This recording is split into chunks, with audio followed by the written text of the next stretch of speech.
اعوذ باللہ من الشیطان الرجیم بسم اللہ الرحمن الرحیم الذی وہ اللہ وہ ذات ہے خلقنی جس نے مجھے پیدا کیا فہوا پس وہ اللہ یہدین میری رہنمائی فرماتا ہے، وہ اللہ مجھے ہدایت دیتا ہے۔ والذی اور وہ اللہ وہ ذات ہے کہ ہوا یطعمنی جو مجھے کھلاتا ہے، ویسقین اور مجھے پلاتا ہے۔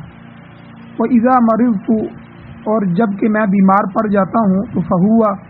یشفین پس وہ اللہ ہی مجھے شفا بخشتا ہے۔ والذی یمیتنی اور وہ اللہ وہ ذات ہے کہ جو مجھ پر موت طاری کرے گا، مجھے موت دے گا، ثم یحیین پھر مجھے زندہ کرے گا۔ والذی اور وہ اللہ وہ ذات ہے کہ اطمع میں امید رکھتا ہوں، میں طمع رکھتا ہوں کہ ان یغفر لی کہ وہ میری بخشش فرمائے گا، میری مغفرت کرے گا، خطیئتی میرے گناہوں کی، یوم الدین انصاف کے دن، یوم جزا یعنی قیامت کے دن وہ اللہ میری گناہوں کی، میرے خطاؤں کی مغفرت فرمائے گا۔ ربی اے میرے رب، حبلی آپ مجھے عطا فرمائیے، عطا فرما دیجیے، حکمن حکم یعنی حکمت، والحقنی بالصالحین اور ملا دیجیے آپ مجھے صالحین کے ساتھ، نیکوکاروں کے ساتھ۔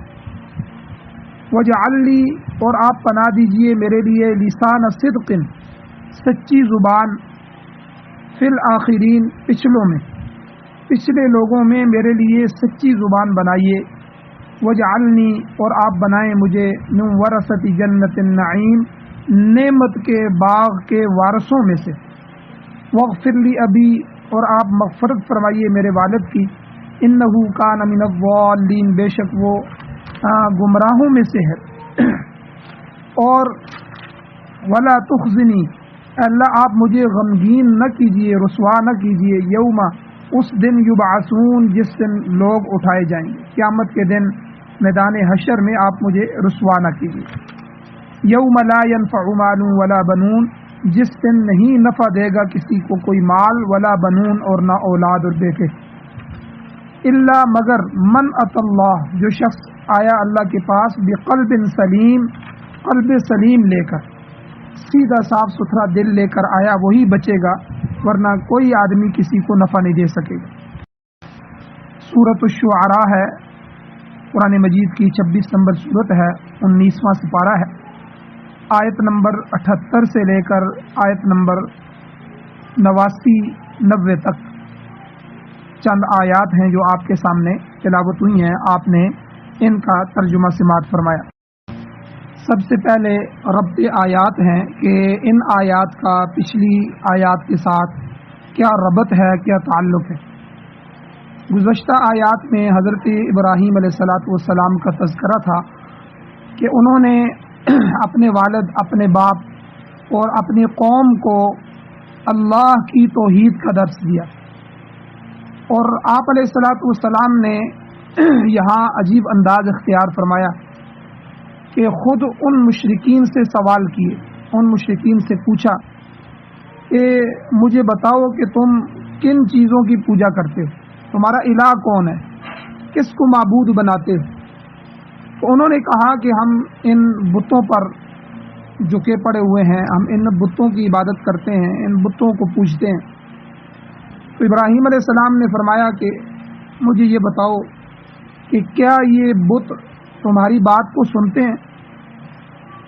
یا تمہارے لیے کسی نفع کے یا کسی نقصان کے مالک ہیں؟ تو کہنے لگے ہم یہ باتیں تو نہیں جانتے کہ یہ ہمارا نفع نقصان کر سکتے ہیں کہ نہیں کر سکتے، البتہ ہم نے اپنے بڑوں کو، اپنے آباء و اجداد کو ان کی پرستش کرتے ہوئے دیکھا ہے، لہذا ہم بھی انہی کے نقش قدم پر چلتے ہوئے ان کی پوجا کر رہے ہیں، ان کو معبود بنائے ہوئے ہیں، ان کے سامنے سجدہ ریز ہیں۔ ابراہیم علیہ السلام نے فرمایا کہ تم تو ان کو اپنا معبود اور کارساز سمجھتے ہو کہ یہ کام بنانے والے ہیں، مگر یاد رکھنا یہ سب میرے دشمن ہیں، الا رب العالمین سوائے رب العالمین کے کہ وہ اللہ فقط وہی میرا دوست اور کارساز ہے، اور مجھے اسی پر بھروسہ ہے کہ وہ مجھے بے یار و مددگار نہیں چھوڑے گا، مجھے تنہا اور اکیلا نہیں چھوڑے گا۔ مشرکین تو اپنے جھوٹے معبودوں جھوٹے خداؤں کا کوئی کام کوئی فعل پیش نہ کر سکے، البتہ ابراہیم علیہ السلام نے اپنے پروردگار کی اپنے رب کی بعض صفات بیان کی جس پر مشرکین کوئی اعتراض بھی نہ کر سکے۔ فرمایا ابراہیم علیہ السلام نے، میرا پروردگار، میرا کارساز، میرا مالک، میرا خالق، میرا حاجت روا اور میرا مشکل کشا وہ اللہ ہے الذی خلقنی، جس نے مجھے پیدا کیا۔ کہ صفات ربانی میں سب سے پہلے تخلیق کو ابراہیم علیہ السلام نے پیش فرمایا کہ ظاہر بات ہے کہ ہر چیز کا خالق تو وہ اللہ ہی ہے۔ اس نے نسل انسانی کی ابتدا کی تو مٹی کے ساتھ کی، مٹی سے انسان کو بنایا، آدم علیہ السلام کو بنایا۔ پھر اس انسان کی نسل کو آگے اللہ نے نطفے کے ذریعے چلایا۔ سورہ نجم میں اللہ تعالیٰ فرماتے ہیں وَأَنَّهُ خَلَقَ الزَّوْجَيْنِ الذَّكَرَ وَالْأُنثَى مِن نُطْفَةٍ إِذَا تُمْنَى۔ سورہ نجم کی آیت نمبر 45 اور 46 ہے۔ اللہ فرماتے ہیں کہ اس اللہ نے ہی وَأَنَّهُ خَلَقَ الزَّوْجَيْنِ، اس دونوں جوڑے کو، الذَّكَرَ وَالْأُنثَى، مرد و زن کے جوڑوں کو اس اللہ نے پیدا فرمایا، من نطفہ، نطفے سے، نطفے سے اللہ نے منی کے قطرے سے، غلیظ قطرے سے اللہ نے انسان کو بنایا۔ تو ابراہیم علیہ السلام نے یہاں اپنی تخلیق کے بارے میں اللہ کی صفت بیان کرتے ہوئے فرمایا کہ اللہ نے مجھے پیدا فرمایا، اللہ نے میری تخلیق کی۔ گویا کہ انہوں نے اپنی تخلیق کو اللہ تعالیٰ کی طرف منسوب کیا کہ تم جو کہتے ہو کہ یہ بت کرنے والے ہیں، بتوں نے تمہیں پیدا نہیں کیا، تمہیں اللہ نے پیدا کیا۔ پھر اگلی صفت ہدایت کی کہ فہو یہدین، بس وہ اللہ مجھے ہدایت دیتا ہے، میری رہنمائی کرتا ہے۔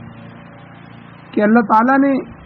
انسان کو پیدا کر کے یوں ہی اسے بھیڑ بکریوں کی طرح چھوڑ نہیں دیا، بلکہ اللہ نے ساتھ ساتھ اس کی ہدایت کا بھی بندوبست کر دیا۔ سب سے پہلے انسان کو عقل عطا فرمائی، انسان کو شعور عطا کیا، تاکہ اس عقل اور شعور کو استعمال کرتے ہوئے اپنے ارد گرد کے ماحول میں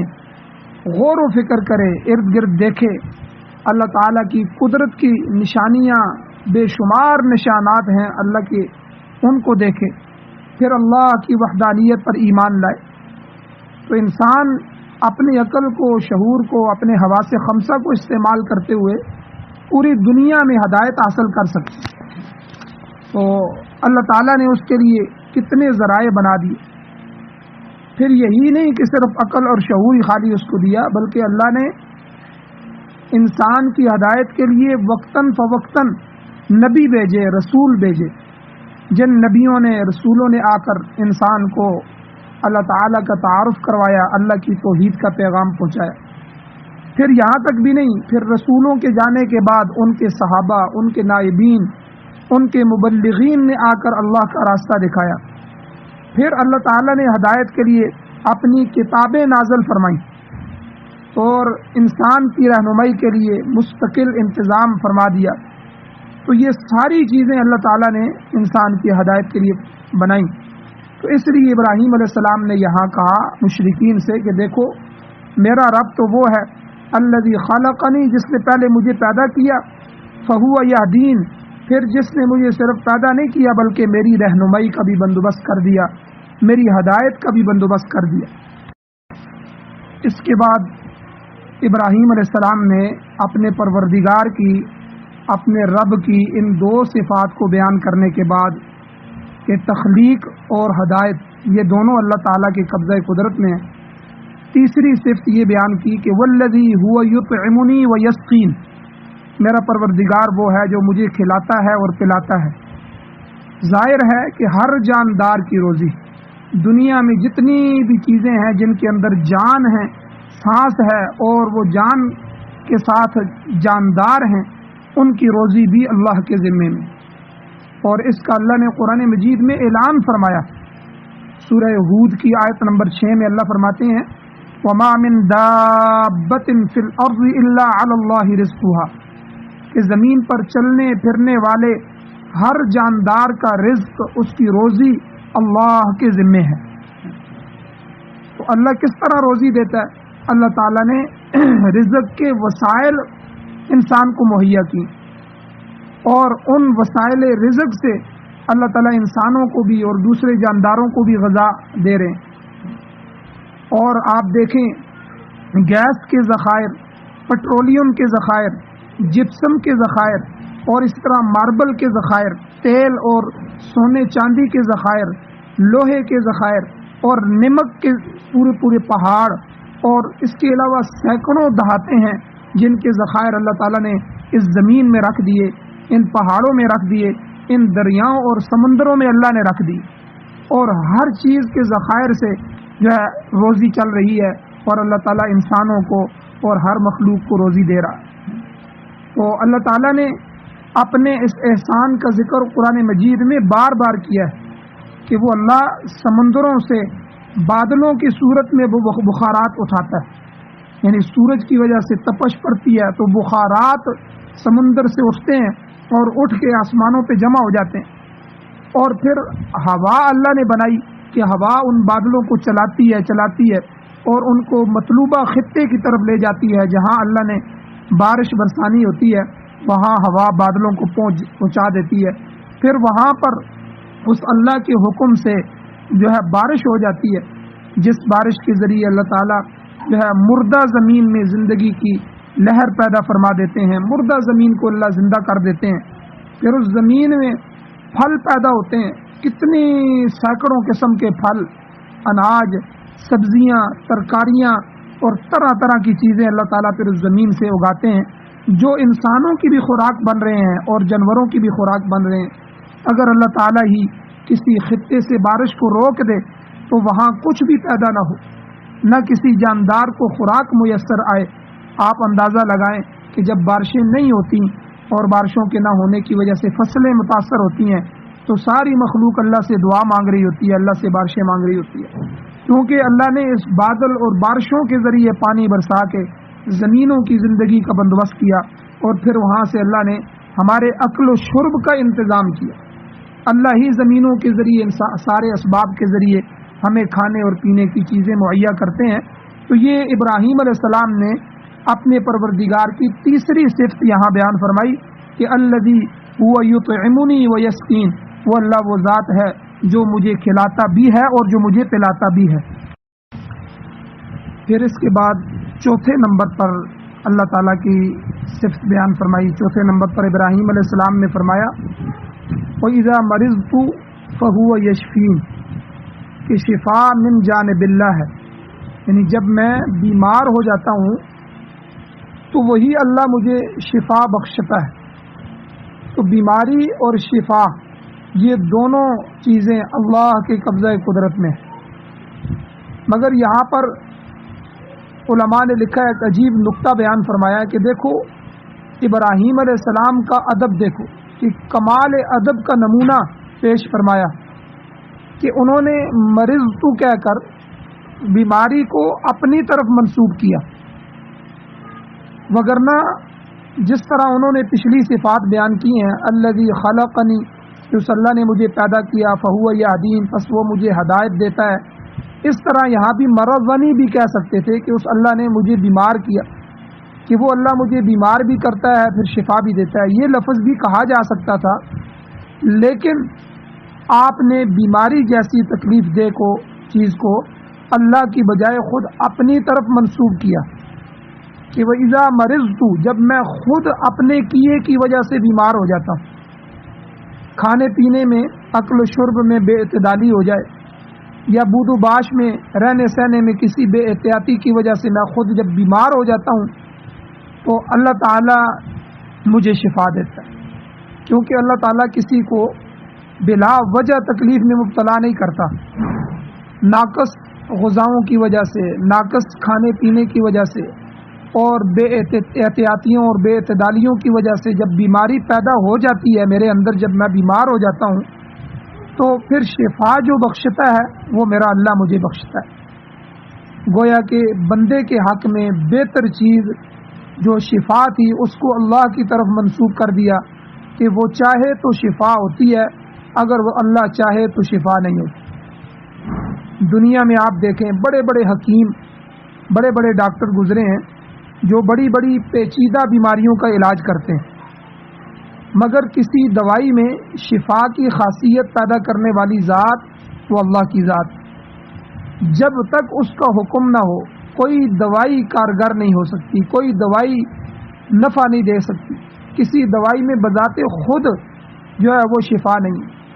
اسی لیے علماء کرام اور بزرگان دین فرماتے ہیں کہ ہیلے کے طور پر، سبب کے طور پر علاج تو کیا جائے، علاج کرنا سنت ہے، درست ہے، مگر دوائی کو مؤثر بالذات سمجھنا کہ یہ دوائی اپنے ذات کے اعتبار سے اثر دیتی ہے، شفا دیتی ہے، یہ شرک میں ملوث ہونے کے مترادف۔ تو شفا دینے والی ذات کون سی ہے؟ اللہ کی ذات۔ دوائیوں کے اندر شفا نہیں ہے، چاہے وہ جرمنی کی دوائیاں ہوں، باہر ممالک کی ہوں، ٹھیک ہے، کہیں کی بھی دوائیاں ہوں، دوائی اچھی سے اچھی ہو، علاج تو ہم نے کروانا ہے، اللہ کا حکم ہے، اللہ کے نبی کا طریقہ ہے اور ہمیں کہا گیا ہے،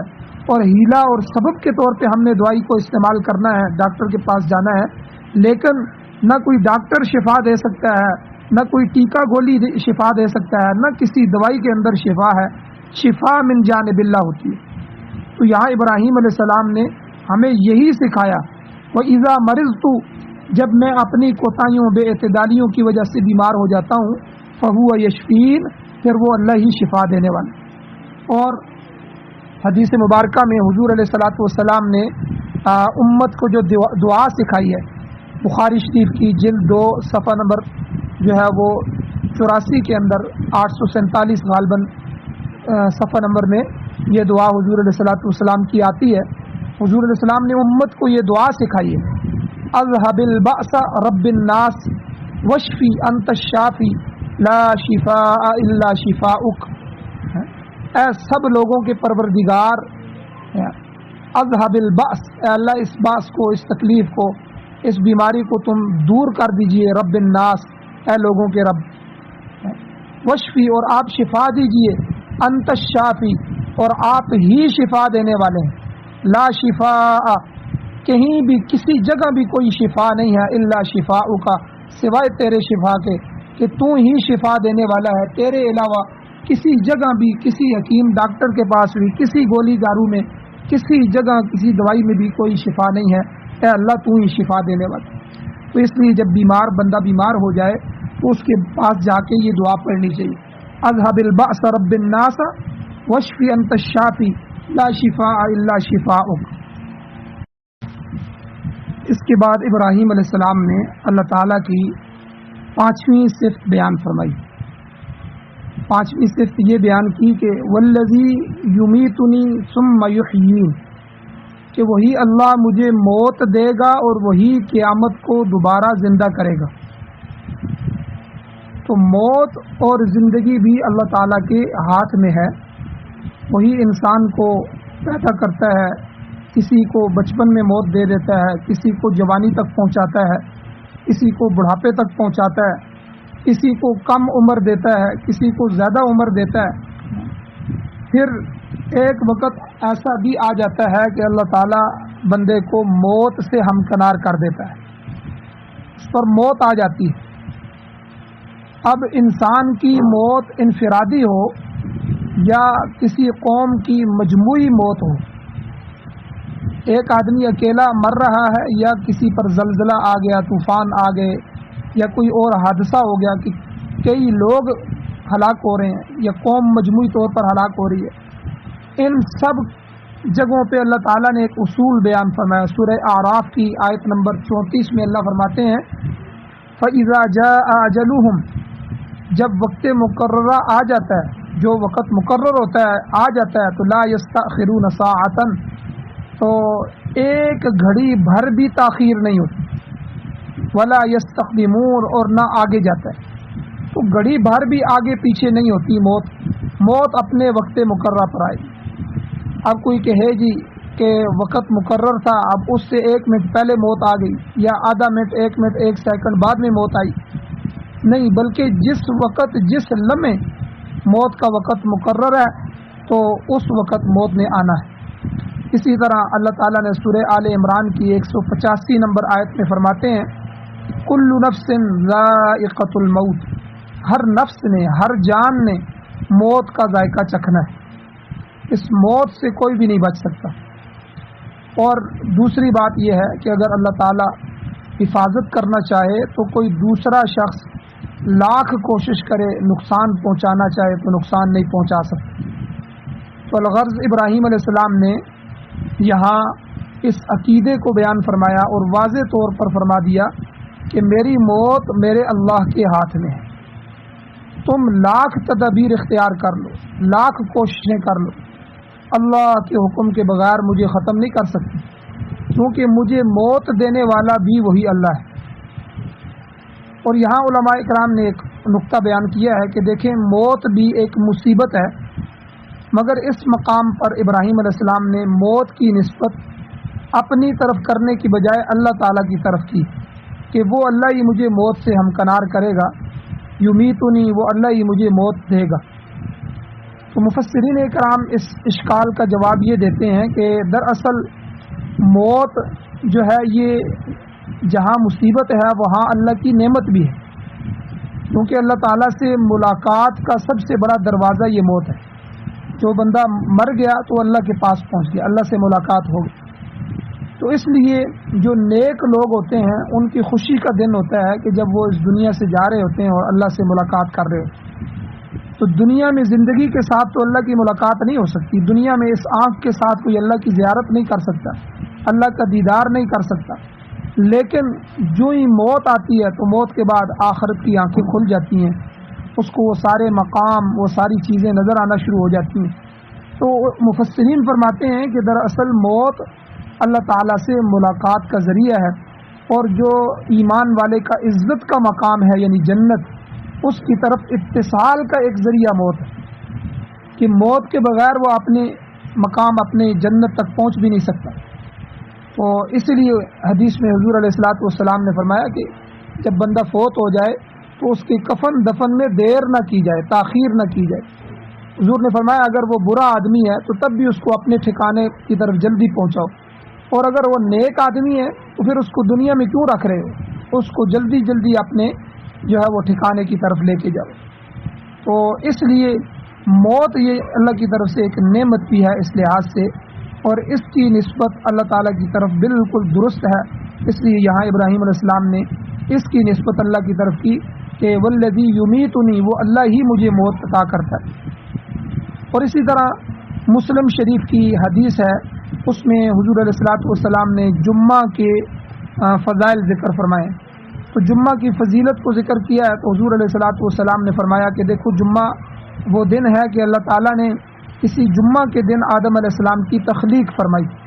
آدم علیہ السلام کو پیدا فرمایا، اور پھر جمعہ ہی کے دن اللہ نے ان کو جنت میں داخل کیا، اور اسی روز آپ جنت سے نکالے بھی گئے۔ تو گویا کہ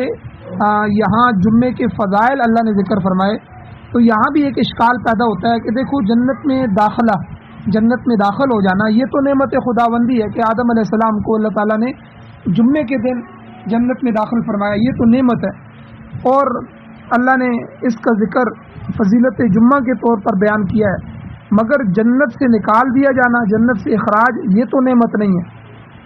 تو اس سے جمعہ کی فضیلت کیسے ثابت ہوئی؟ تو یہاں بھی محدثین اکرام نے جواب دیا ہے، فرماتے ہیں کہ دیکھو جنت سے جو نکالا گیا، یہ نکالنا، اخراج، دراصل اس میں دوبارہ داخل کرنے کے لیے اور ابدی دخول یعنی ہمیشہ ہمیشہ داخل ہونے کا سبب ہے اور ذریعہ ہے، لہذا یہ اخراج جو ہے جنت سے نکالنا، اخراج جنت، یہ بھی اللہ تعالیٰ کی نعمتوں میں شامل ہے۔ اللہ نے انسان کو وہاں سے نکالنا تھا، دنیا میں بھیجنا تھا، اور خلیفہ ہی دنیا کے لیے تھا، آدم علیہ السلام نے دنیا میں آنا تھا، تو یہ دنیا میں آ کر یہاں نیک عمل کر کے پھر وہ اپنے مقام جنت میں جائے گا، تو اس لیے پھر داخل ہوگا تو ہمیشہ کے لیے جنت میں جائے گا، خالدین فیہا ابدا، کبھی وہاں سے وہ نکالے نہیں جائیں گے۔ تو اس لیے یہ ابدی دخول جو ہے جنت کا، اس کا سبب وہاں سے اخراج جنت، تو اس لحاظ سے علماء نے کہا کہ یہ بھی اللہ کی نعمت ہے۔ اور اسی طرح مشرکین جو تھے، مشرکین مکہ، وہ بعث بعد الموت کے منکر تھے، کہ ہم نے مرنے کے بعد دوبارہ زندہ بھی ہونا ہے، دوبارہ اٹھایا جانا ہے، اور کہتے تھے کہ دیکھو کوئی قیامت شیامت میں نہیں آنا، کوئی قیامت برپا نہیں ہوگی، نہ یہ مرنے کے بعد مردے دوبارہ زندہ ہوں گے، اور نہ ہی حساب کتاب کی کوئی منزل آئے گی، اور نہ ہی حساب کتاب کے بعد کوئی جزا سزا کے فیصلے ہوں گے، ان میں سے کچھ بھی نہیں ہوگا۔ تو ابراہیم علیہ السلام نے اس مقام پر یہ یمیتنی کے ساتھ یحیین کا جو لفظ بولا ہے، یہ بول کر کفار اور مشرکین پر واضح کر دیا کہ دیکھو میرا پروردگار وہ ہے جو مجھے موت دیتا ہے، تو موت کے بعد مجھے اللہ زندہ بھی کرے گا، دوبارہ میں زندہ بھی ہوں گا، اور وہ اللہ تمہیں بھی دوبارہ زندہ کرنے پر، زندگی دینے پر قادر ہے، اور وہ تمہیں ضرور قیامت کو دوبارہ زندہ کر کے اپنے سامنے کھڑا کرے گا، اور پھر تمام کردہ عقائد اور اعمال جو ہوں گے، جو تمہارے عقیدے تھے غلط عقائد، اور جو تمہارے اعمال تھے برے اعمال، ان کا حساب ہوگا، اور اللہ تعالیٰ حساب کتاب لیں گے۔ تو مکہ کے مشرک بھی جو ابراہیم علیہ السلام کے زمانے کے مشرکین تھے، ابراہیم علیہ السلام کے قوم کی طرح قیامت کے بھی منکر تھے، اور جزائے عمل کو بھی تسلیم نہیں کرتے، یعنی کسی عمل کی کوئی جزا نہیں، اور کہتے تھے کہ جب ہم مر کر مٹی میں مل جائیں گے، ہماری ہڈیاں بوسیدہ ہو جائیں گی، تو کیا ہم دوبارہ اٹھائے جائیں گے؟ یہ مشرکین مکہ کا نعرہ تھا، جیسا کہ دوسری صورت میں مذکور ہے۔ اللہ تعالیٰ نے فرمایا وَنُفِخَ فِي الصُّورِ، سورہ یاسین کی آیت نمبر 51 میں اللہ فرماتے ہیں کہ وَنُفِخَ فِي الصُّورِ، جب سور میں پھونکا جائے گا، فَإِذَا هُم مِّنَ الْأَجْدَاثِ إِلَىٰ رَبِّهِمْ، پھر اچانک وہ اپنے اجداث سے، خوابگاہوں سے، قبروں سے، إِلَىٰ رَبِّهِمْ، اپنے رب کی طرف، ينسلون، دوڑتے ہوئے جائیں گے، تو دوڑتے ہوئے وہ اپنی پروردگار کی طرف جائیں گے۔ جب سور پھونکا جائے گا تو میدان حشر قائم ہوگا، ہر ایک بندہ اپنے اپنے قبروں سے، اپنی اپنی جگہوں سے اٹھے گا، اور پھر وہ اپنے پروردگار کی طرف جائیں گے۔ پھر حساب کتاب کی منزل آئے گی، اللہ حساب کتاب لیں گے، اور پھر اعمال کے فیصلے ہوں گے، اچھے عمل پر اللہ تعالیٰ جزا دیں گے، اور برے عمل پر اللہ تعالیٰ سزا دیں گے، اور یہ سب ہوگا۔ تو ابراہیم علیہ السلام نے گویا کہ اللہ تعالیٰ کی ان صفات کو بیان کر کے ان کے عقیدوں کی اصلاح فرمائی۔ یہاں تک اس درس کا ایک حصہ ہے، انشاءاللہ کچھ چیزیں اور بھی ہیں، وہ اگلے درس میں بیان کی جائیں گی۔ اللہ تعالیٰ سے دعا ہے اللہ ہمیں عمل کی توفیق عطا فرمائے۔ وآخر دعوانا الحمدللہ رب العالمین۔